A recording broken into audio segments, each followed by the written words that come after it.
Bonjour à tous, bienvenue dans le Grand JT des Territoires. Voici les titres de l'actualité de cette édition. La Martinique teste un nouveau système. Dorénavant, les passagers de certaines compagnies aériennes pourront présenter les résultats de leur test Covid via une application que nous allons vous présenter dans ce journal. Nous nous rendrons à Lyon pour la journée internationale des droits des femmes qui a lieu le 8 mars. Là aussi, un pied de nez, vous allez le voir, au Covid, puisqu'une course individuelle a lieu. Comment fait-on vieillir le vin en Corse ? Eh bien, on l'immerge sous la mer, vous me direz c'est simple, Corse Matin est allé regarder de près comment s'y prend-on. Si vous êtes une future ou jeune maman, vous allez découvrir dans ce journal que vous pouvez fabriquer des bijoux, et oui, à partir de votre lait maternel. Unique, incroyable et vrai, un reportage grandement insolite près de Rennes. Comme vous venez de l'entendre, plusieurs compagnies aériennes vont tester le certificat sanitaire numérique sur certains vols. Air France, Air Caraïbes et France Bi ont annoncé que les passagers pourront présenter les résultats de leur test Covid via une application dès ce mois de mars. Les liaisons entre l'Hexagone et la Martinique font partie des premiers vols à tester le dispositif. Un reportage de ATV Martinique sur place. Et si bientôt, vous n'auriez plus de papier à tendre à l'embarquement, mais votre téléphone. En fin de semaine dernière, Air France, Air Caraïbes et France Bi ont annoncé la mise en place de passes sanitaires sur certains de leurs vols, une phase de test sur la base du volontariat. Le choix des Antilles pour cette expérimentation n'est pas anodin. La Martinique et la Guadeloupe, comme vous le savez depuis le début de la crise, nous sommes les seules destinations où nous avons un volume de trafic qui est conséquent, alors que la plupart des destinations mondiales sont aujourd'hui fermées. Nous sommes donc un des rares points de la planète où vous pouvez encore vous déplacer. Même si le nombre de rotations entre l'Hexagone et les Antilles a chuté avec la mise en place des motifs impérieux, les compagnies aériennes tablent sur une forte adhésion des passagers pour que la phase de test soit concluante. En pratique, les passagers pourront télécharger une application, AOCAPAS pour Air France par exemple. L'application, gratuite, est développée en partenariat avec des laboratoires. À l'embarquement, il suffira de la présenter et de faire vérifier son test Covid via un QR code. Un moyen de faciliter et accélérer l'embarquement pour les compagnies aériennes, mais aussi de sécuriser les résultats des tests Covid dont les versions papier peuvent être facilement falsifiées. Si on lance ça, c'est pour rassurer nos clients, rassurer aussi sur les autorités, sur le fait qu'on contrôle effectivement bien ces tests, parce qu'il y a eu quelques trous dans la raquette depuis quelques semaines, mais bon, c'est logique avec le nombre de passagers. Mais quelque part, ça rassure les clients, encore une fois, c'est assez rapide. Et puis, on ne peut pas tricher avec ces tests puisque les autorités s'inquiétaient de la falsification récurrente de certains tests. Air Caraïbes lance son expérimentation début mars pour 6 semaines sur les vols vers la Martinique et la Guadeloupe. Pour les vols Air France à destination des Antilles, la phase de test doit démarrer le 11 mars et durer un mois. Voilà, et toujours sur le front du Covid, partons maintenant pour Saint-Étienne, où les habitants de cette ville ont de nouveau été appelés à se faire tester massivement. C'était la deuxième phase de la campagne de dépistage voulue par l'État. Et grande nouveauté, c'est dans cette ville qu'a été essayé les tests salivaires avec des résultats qui arrivent en moins de 20 minutes. 12 sites disséminés en ville, mais aussi un bus qui sillonne les différents marchés de la ville, dans lequel s'est rendue Cécilia Ercilia pour TL7, la télévision de la Loire. Regardez. Pour réaliser son test Covid, ce Stéphanois doit donner un peu de sa personne. Hamza est acteur de son test. C'est lui qui va réaliser tous les gestes techniques, tout cela supervisé par une infirmière.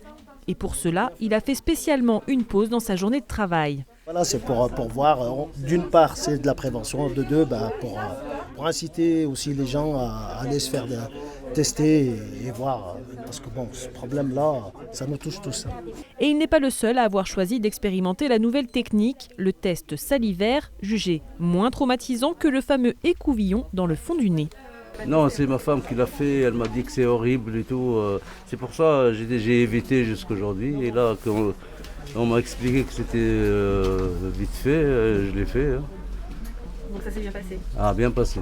J'ai rien senti, honnêtement. En plus, quand on le fait tout seul, c'est mieux que quelqu'un d'autre qui le fait aussi. Les gens craignent cet fait désagréable qu'on ressent quand on va avec les couvillons dans le nez. Les gens, ils n'aiment pas trop. Le test salivaire serait tout aussi efficace que le PCR. Il donne un résultat en 15 minutes. Le patient a juste à suivre un protocole bien précis. Donc on demande aux personnes de renifler, et après de racler et après donc de homogénéiser avec leur salive dans la bouche en gardant bien la bouche fermée et après donc, de cracher dans le tube Falcon. On passe à la deuxième partie nasale où on va demander aux personnes de se faire tester eux-mêmes donc en introduisant l'icobillon dans une seule narine et en tournant une dizaine de fois. Ici, les Stéphanois ont choisi le bus pour venir se faire tester, une première à l'initiative des élèves infirmiers de l'IFSI qui ont souhaité plus de mobilité pour apporter leur aide dans cette campagne. On s'est dit que leur offrir la possibilité, l'opportunité d'être dépistés à proximité de leur domicile ou de leur lieu de travail, ça leur permettait de ne pas avoir à prendre sur leur temps personnel ou sur leur jour de repos pour aller avoir cette démarche. Bonne nouvelle pour toutes les personnes testées que nous avons rencontrées ce matin, tous étaient négatifs. Mais sur la trentaine réalisée, 2 se sont révélés positifs. L'échantillon de salive partira donc au CHU pour une deuxième analyse pour déterminer la souche du virus. Les personnes ont été mises à l'isolement. Et puis regardez aussi en Isère, à l'école Gabriel Péry, à Saint-Martin-d'Aire, un des 17 établissements pilotes de l'Académie de Grenoble. Les élèves peuvent désormais se faire dépister grâce à des tests salivaires aussi là-bas. Une nouvelle technique de test beaucoup moins contraignante que le test nasal, comme l'explique cette infirmière scolaire. Écoutez. C'est indolore, donc dans la seringue il n'y a pas d'aiguille, c'est une seringue qui est vide. Ce qui est difficile pour l'enfant, c'est de garder sa bouche ouverte un moment et de ne pas avaler sa salive. C'est un réflexe que l'on a et que l'enfant perd à ce moment-là. Et puis dans l'Oise, depuis le 27 février dernier, le port du masque est obligatoire dans tout l'espace public. Les marchés non alimentaires sont interdits et la préfecture de la Somme a rendu de son côté le port du masque obligatoire sur toutes les plages du département pour les personnes de 11 ans et plus. Jérôme Houbron de Wéo, la chaîne de la Voix du Nord, est allé recueillir les propos du maire de Fort-Mahon-Plage. Écoutez-le. Il faut savoir qu'en ce moment, avec les grandes marées, les gens se regroupent quand même l'un à côté de l'autre sur très peu de sable au moment de la grande marée, c'est-à-dire entre midi et 14h. Donc là, c'est vraiment important d'avoir le port du masque. Après, il est vrai que quand la mer redescend, là, il y a beaucoup plus de place sur la plage.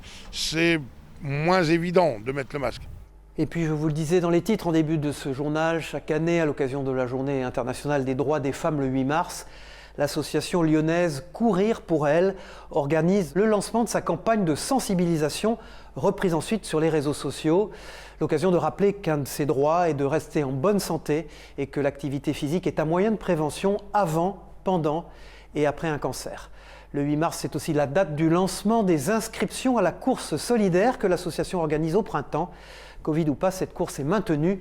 Les explications de nos partenaires sur place de Lyon Capitale TV. Regardez. Depuis 12 ans maintenant, l'association Courir pour elles est engagée dans la lutte contre le cancer. 1 600 000 € déjà récoltés, notamment grâce à l'événement annuel, la course Courir pour elles. Mais cette année, le Covid vient jouer les troubles faits et perturber la campagne d'inscription. Chaque année, le 8 mars est un moment fort pour nous. C'est bien sûr la journée des droits des femmes, pour rappeler à toutes les femmes qu'elles ont le droit de prendre soin d'elles, de prendre soin de leur santé. Cette année encore plus, c'est un moment fort. Nous ne pourrons pas être place Bellecour par rapport aux contraintes sanitaires. Cela dit, c'est un moment important pour encourager les gens à s'inscrire, femmes et hommes, et rappeler que chaque inscription permet à Courir pour elles d'aider une femme à l'hôpital.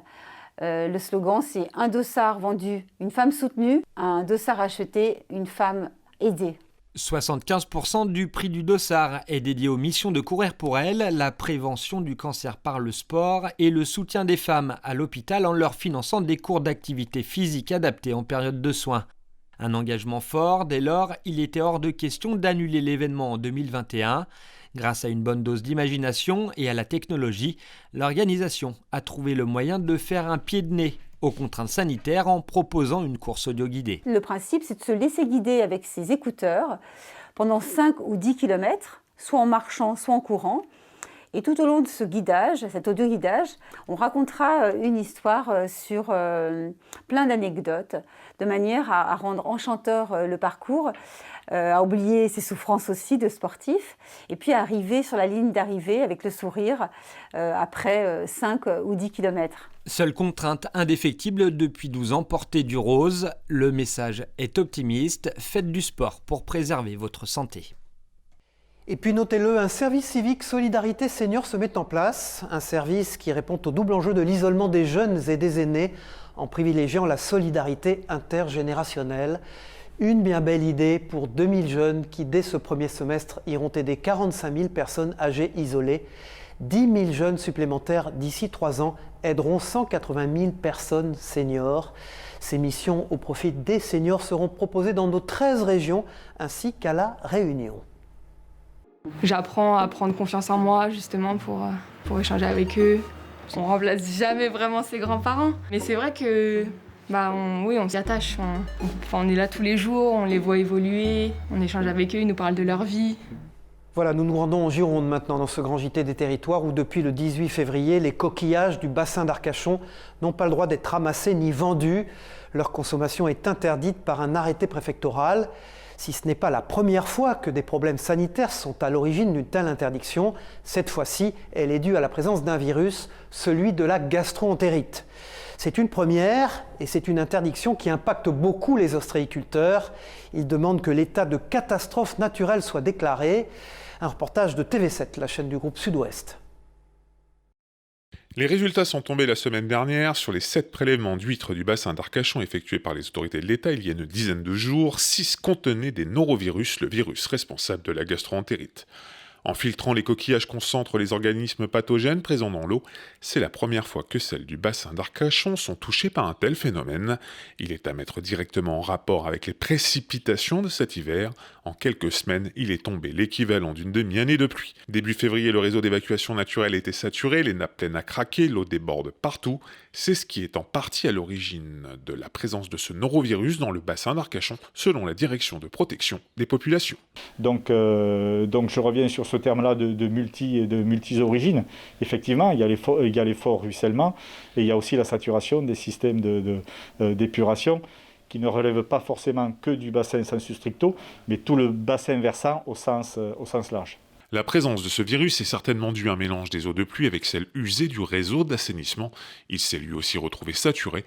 Les ostréiculteurs du bassin ont porté plainte, une façon pour eux d'obliger l'État et ses services à faire la lumière sur cette contamination virale des eaux du bassin, dont l'origine humaine ne fait aucun doute pour eux. Bien sûr qu'on va se dire que c'est pas volontaire, c'est pas quelqu'un qui est complètement à la masse et qui a décidé de pourrir le milieu. Évidemment que si on peut apparenter ça à un accident. Qu'est-ce qu'on fait après ? On en tire les conséquences et on met des mesures de gestion en place pour éviter qu'ils se reproduisent. Parce que ce n'est pas acceptable, quelque chose qui relève de la responsabilité humaine, d'en faire une fatalité.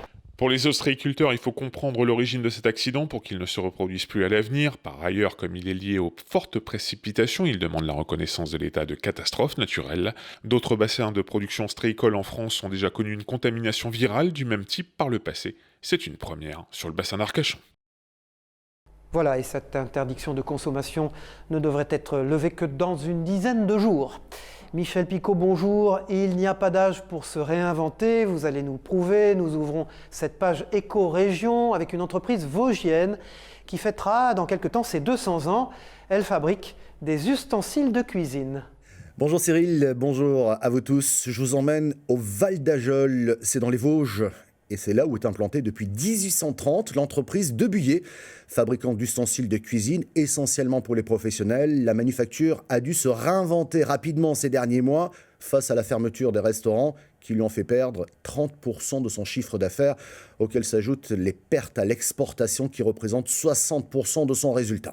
Alors l'entreprise n'a pas attendu longtemps pour se réinventer. Elle constate qu'en période de confinement, les Français sont devenus de fins pâtissiers à la maison. Faire des gâteaux pour toute la famille est devenu tendance et les particuliers se sont donc rués vers les ustensiles de pâtisserie.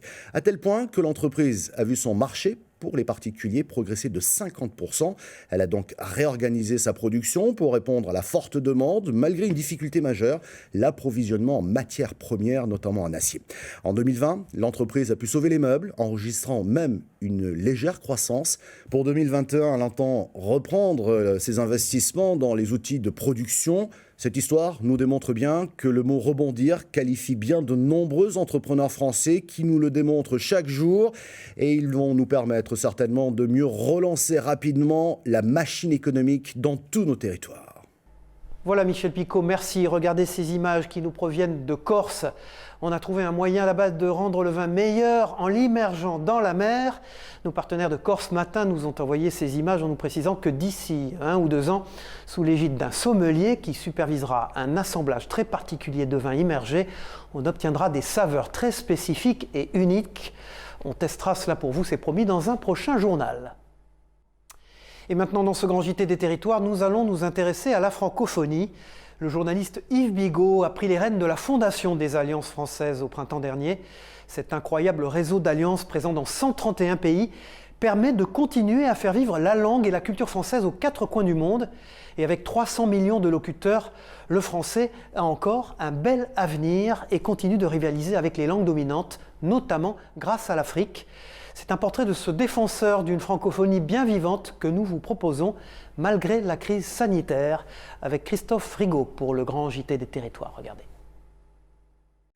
Son combat pour la francophonie, Yves Bigot l'a commencé ici, dans les locaux de TV5 Monde, la chaîne de télévision qu'il dirige.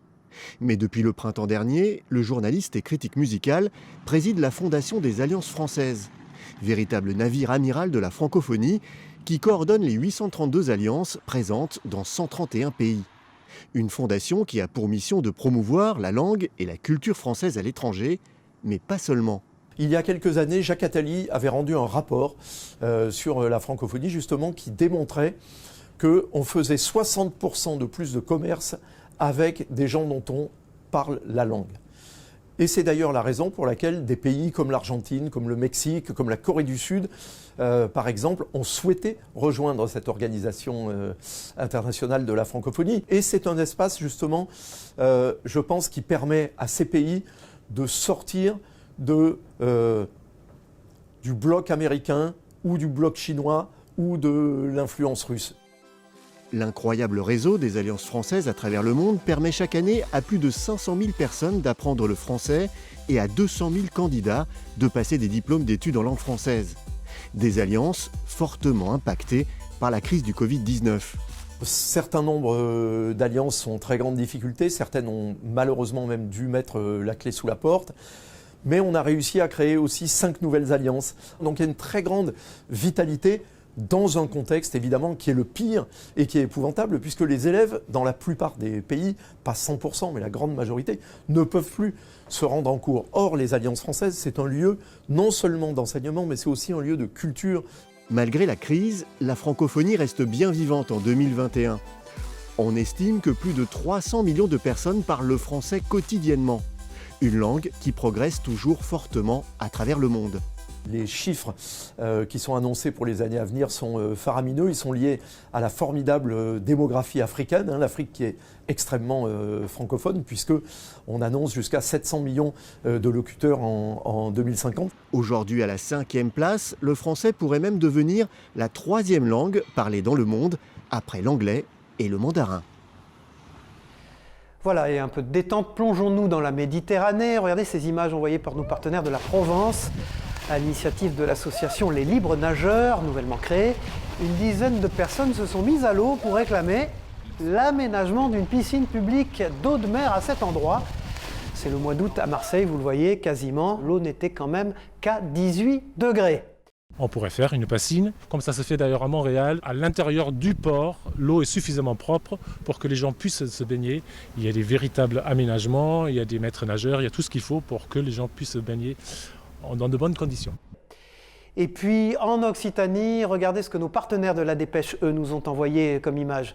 C'est la violette de Toulouse que vous voyez actuellement, qui fleurit de janvier au mois de mars. Hélène Vier, la fondatrice de la Maison de la Violette, dans le quartier historique des Maraîchers à Lalande, est au micro de Manon aussi, pour nous faire découvrir cette petite fleur rare en pleine floraison. Écoutez. C'est la pleine floraison, ça va durer quelques semaines et apparaissent énormément de fleurs et beaucoup de boutons, donc ça va encore fleurir pendant un mois. C'est très parfumé, c'est une période extraordinaire. Les fleurs, on les cueille une à la main. Et puis dans les titres, vous avez trouvé cela incroyable, moi aussi. Ce reportage va intéresser les jeunes mamans ou les futures jeunes mamans. Cette créatrice que vous allez voir est installée du côté de Rennes en Bretagne et travaille en effet le lait maternel pour créer des bijoux. Des bijoux qui de ce fait sont totalement uniques et pour le moins insolites, dont est allé se parer Raphaël Tondrio-Gauthier pour TVR à Rennes. Regardez. Depuis mai 2020, cette mère de 3 enfants travaille le lait maternel pour créer des souvenirs sur mesure destinés aux mamans. Faut faire attention parce que de base c'est un liquide vivant. Donc il y a un protocole très strict à faire dès l'arrivée du lait maternel à l'atelier en fait. Pour lui permettre de garder sa couleur, entre autres, son éclat. Le but c'est vraiment que ça soit un bijou qui ait une durée de vie illimitée, qui se garde toute la vie. Perles, cœurs, avec ou sans inclusion de mèches de cheveux, chaque bijou est unique. Pour cela, les clientes doivent envoyer 3 fioles de leur propre lait maternel. La recette pour solidifier le lait reste secrète, mais il faut compter 6 à 8 semaines pour réaliser ces commandes. Pour les mères, c'est une manière insolite de garder une trace de l'allaitement. Ça représente ce lien qu'elles ont eu avec leur bébé, cette fusion un peu. C'est un lien fort, hein, l'allaitement, c'est quand même un don de soi. C'est naturel, mais ça reste un don de la maman, du meilleur qu'elle puisse donner à son bébé. Aujourd'hui, Hélène confectionne entre 60 et 80 bijoux par mois. Des produits qui sont ensuite envoyés dans toute la France, mais aussi outre-Atlantique. Comptez entre 35 et 100 € pour ce souvenir unique en son genre. Voilà un reportage à coup sûr pour les jeunes mamans. Et puis du côté de la Nouvelle-Aquitaine, regardez comment on découvre de jeunes artistes, graphistes, peintres, photographes locaux par le biais de l'affichage public. À Limoges, la totalité du réseau réservé habituellement à la communication municipale offre en ce moment une exposition dans toute la ville, comme vous le voyez sur ces images d'Alain Druot de Sète à Limoges. Alors quand on ne peut pas aller à des expositions par ces temps de Covid, eh bien les expositions viennent à vous, en tout cas à Limoges. Je suis tombé sur un panneau, le premier panneau que j'ai vu, c'était mes photos et très surpris. Et tu as vu les photos de Nicolas aussi ? Oui, j'en ai vu là tout à l'heure en descendant, il y en a... C'est de l'émotion, ça fait plaisir, on se sent un peu reconnu et puis ça fait du bien de voir des images qui ne sont pas de la publicité. Et vous, avez-vous changé vos habitudes de consommation depuis un an ? Eh bien, c'est la question que nous nous sommes posée aujourd'hui. Alors, pour y répondre, nous avons frappé aux portes d'un magasin bien connu spécialisé dans la vente d'équipements électroménagers et de multimédia. Et vous allez voir que nous avons eu raison de nous interroger. Le reportage est signé Frédéric Lamy pour TLC à Cholet. Regardez. Non contente d'avoir mis la planète bleue à ses genoux, la Covid-19 peut se targuer en plus d'avoir modifié nos habitudes d'achat. Le secteur des produits bruns, à l'image des télévisions, des produits audio et plus largement de l'électroménager, en est le parfait exemple. C'est ce que l'on pourrait appeler l'effet papillon. Il y a une évolution de la consommation des ménages et notamment des Choletais. Beaucoup de dépenses qu'ils faisaient au quotidien ne se font plus. Les gens ne peuvent plus aller au cinéma, les gens ne peuvent plus aller faire du sport, les gens ne peuvent plus surtout aller au restaurant. Donc en fait, toute cette épargne aujourd'hui, elle s'est faite sur des achats de consommation comme la télé, mais aussi les ordinateurs. Tous les secteurs ont explosé. Les chiffres ont doublé, nous a confié le représentant du magasin, qui pensait au départ à une tendance éphémère liée à la réouverture des magasins le 11 mai dernier. Mais ce qui n'était pas parti pour durer s'est finalement inscrit dans la durée. Conséquence pour le magasin, il est parfois difficile de répondre à toutes les demandes des clients avec les répercussions de la crise sanitaire sur les usines de production. On est en train de payer le premier confinement où toutes les usines de production ont été à l'arrêt. Et vous rajoutez à ça une pénurie en plus sur ce qu'on appelle les semi-conducteurs, c'est les petits composants électroniques. Eh bien, les fabricants ont eu beaucoup de difficultés à nous approvisionner. Malheureusement, je crains qu'on revienne entre guillemets à la normale, peut-être à l'été, voire à la rentrée prochaine. Si la patience est un terme très à la mode, fruit de la crise sanitaire, un autre lui vole peut-être la vedette, c'est le mot adaptabilité. Et pour cause, tous les citoyens du globe doivent depuis un an s'accommoder, impossible de faire autrement, et c'est ce à quoi a été soumis ce magasin comme bien d'autres. C'est-à-dire qu'aujourd'hui, le drive, dans nos métiers, il y a encore un an, ça n'existait pas. On avait ce qu'on appelait du click and collect, c'est-à-dire je commande sur Internet et je viens chercher en magasin. Or là, le magasin était fermé. Et j'avoue que l'expérience a été une première. Et le dispositif a été logiquement maintenu, la demande étant très forte encore à ce niveau-là, dans la mesure où les clients n'ont plus besoin de rentrer dans le magasin. Voilà, et puis pour finir ce journal, quelques images du sud de la France. Regardez, c'est un lieu où la population de la principauté de Monaco a l'habitude de se réunir tous les matins. Le marché de la Condamine tente de retrouver une vie normale depuis le début de la pandémie.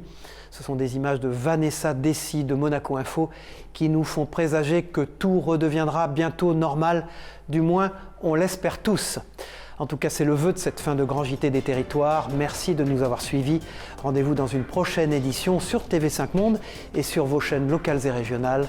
Bon courage à tous, au revoir.